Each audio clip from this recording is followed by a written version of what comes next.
Vështrime të ndryshme për zhvillimet në Kosovë, gjithsesi rikthehem edhe një herë te tema e parë që trajtuam që në hyrje të këtij takimi të mesditës, pikërisht procesin e Berdo Brionit, që është një ngjarje shumë palëshe vjetore në Ballkanin Perëndimor, që është iniciuar para më shumë se një dekade nga Slovenia dhe Kroacia, dhe që këtë vit filluar nga dje u zhvillua në Durrës në Shqipëri, e ku si të thuash u kërkua përshpejtimi i procesit të integrimit të Ballkanit Perëndimor në Bashkimin Evropian si një gjë e domosdoshme për të shmangur rreziqet që i kanosen vet rajonit, është thënë kështu të hënën në Durrës.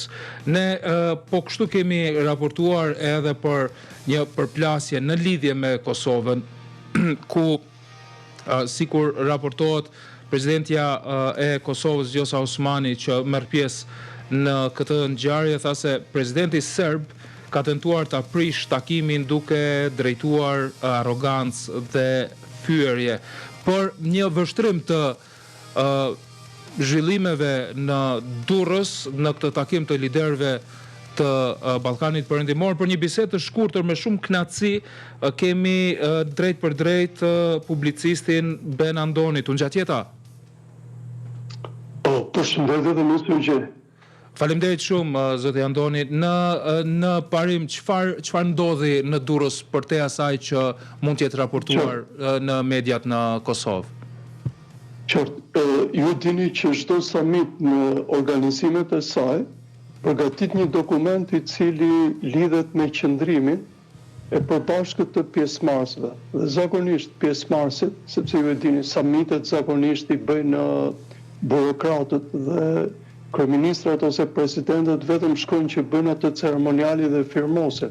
Ndërkohë gjithçka është bërë disa ditë përpasjes me zonjën Osmani, që zonja Osmani e ka bërë të qartë që Kosova tashmë është shtet, Kosova ka vendin e saj, e të tjera, e të tjera. Ka diçka, një paradoks shumë të madh që duhet ta sqaroj me ju, edhe në mendimin tim edhe ne shqiptarët tashmë duhet të jemi indiferent me zotin Vučić.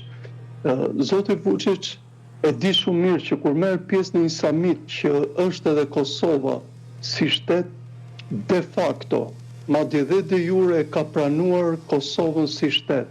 Madje ju e dini dhe dialogu, pa çka se Serbia bën çfarë bën dhe tani është alertit që të tre vendet tona kanë ngritur për synimet e Serbisë. Sepse një aleancë e tillë nuk mund të bëhesh kot. Kroacia, Shqipëria dhe Kosova nuk kishim pse të bënin aleancë ushtarake në qoftë se nuk do ndjeni një lloj kërcënimi. Dhe Serbia ka treguar që po e bën këtë. Në fund të asaj ju e dini që deklarata e përbashkët, kjo që po them, është miratuar dhe madje edhe zoti Vučić me sa di domethënë edhe ai ka firmosur.